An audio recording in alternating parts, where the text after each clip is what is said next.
3 points. La parole de Dieu. Dans Genèse 28, verset 14, la parole déclare: ta postérité sera comme la poussière de la terre, tu t'étendras à l'Occident et à l'Orient, et au Septentrion et au Midi, et toutes les familles de la terre seront bénies en toi et en ta postérité. On parle de la famille. La famille. Là, on parle de ta famille. Parce que ce premier point parle de l'amour. La famille est très importante dans l'amour du Seigneur. S'il n'y a pas l'amour de Dieu, les choses ne peuvent pas avancer. Le monde est dans la confusion. Mais la Genèse 28 nous montre que, au verset 14, et c'est très important, voilà, c'est vraiment la parole qui le dit: ta postérité sera comme de la poussière de la terre. Tu t'étendras de l'Occident à l'Orient, au Septentrion et au Midi, et toutes les familles de la terre seront bénies en toi et en ta postérité.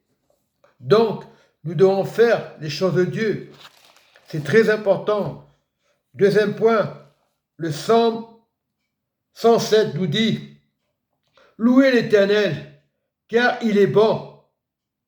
Il est bon, le Seigneur, car sa miséricorde dure à toujours. C'est formidable. Toujours sa miséricorde est là.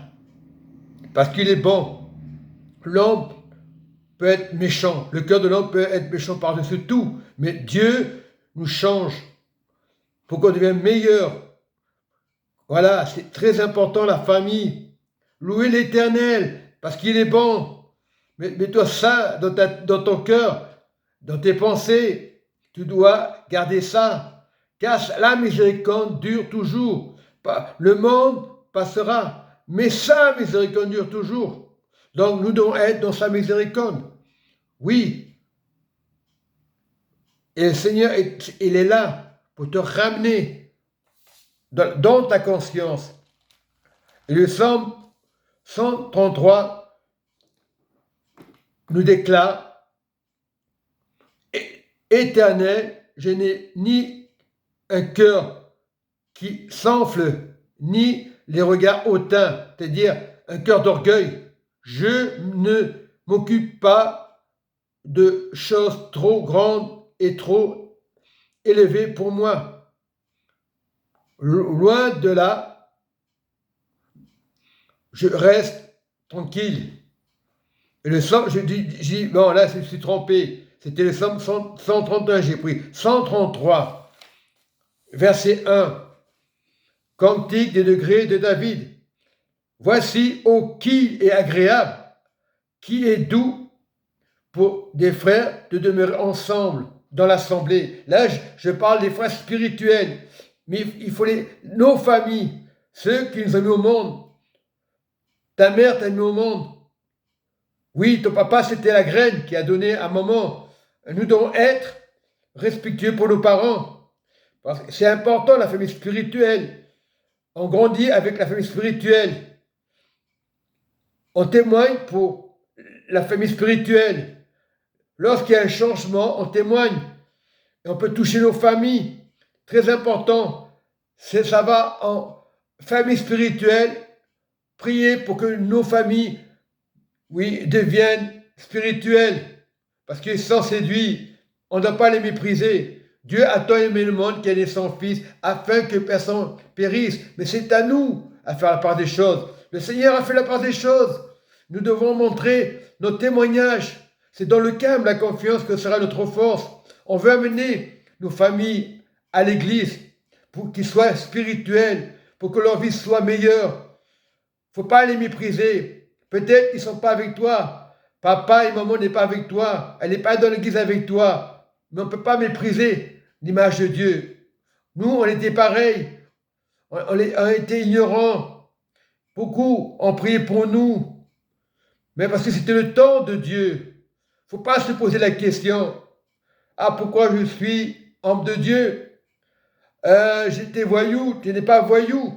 Lorsque tu donnes ta vie à Jésus, les choses effacent. On n'est pas parfait, mais il est très important d'amener la famille génétique, qu'il y ait un spirituel. Ça ne veut pas dire qu'ils ne sont pas sauvés, toi et ta famille. Mais si ils n'ont pas de connaissance, où ils vont aller? On ne peut pas condamner, Dieu sait. Si tu es bon, Dieu sait. Si tu es méchant, Dieu sait. Si tu fais des choses mal, Dieu sait. Le plus important, c'est Dieu qui doit changer nos vies. C'est ça. On n'a pas le droit de dire, moi je connais la parole mieux que toi. Nul connaît la parole, Dieu sait. C'est l'affaire de Dieu. Mais donner ta vie à Jésus, c'est déjà un acte de foi. Ça ne veut pas dire que tu n'auras pas des problèmes dans les familles. Peut-être aujourd'hui tu dis, formidable, tout va bien. Mais tous les jours, tout va bien. Même si ça ne va pas, tout va bien. Parce que quand tu laisses rentrer les négatifs, eh ben, tout va mal. Ne reste pas de tout va mal, tout va bien. Même si ça ne va pas, tout va bien, afin de faire taire l'ennemi. Et nous devons prier pour nos familles, c'est très important. Il faut amener les personnes à l'église, mais il ne faut pas les forcer. Il y a un temps que Dieu va accélérer la repentance. Nous, on ne peut pas accélérer. On voudrait tout le monde qui soit sauvé. Mais ça n'empêche pas de parler du Seigneur. Mais il faut savoir à qui parler. On parle une fois pour toutes. Lorsque tu parles à ta famille, tu as parlé du Seigneur et tu oublies et tu pries pour eux à longue distance. Et petit à petit, Dieu le fera. Mais d'abord, il regarde nos comportements. Si on fait la part des choses, Jésus a fait la part des choses, ils verront notre comportement. Ce n'est pas le fait de se montrer. Il faut le faire dans l'amour de Jésus. Et l'amour va vaincre le mal. Soyez bénis au nom du Seigneur Jésus-Christ de Nazareth. Amen et Amen.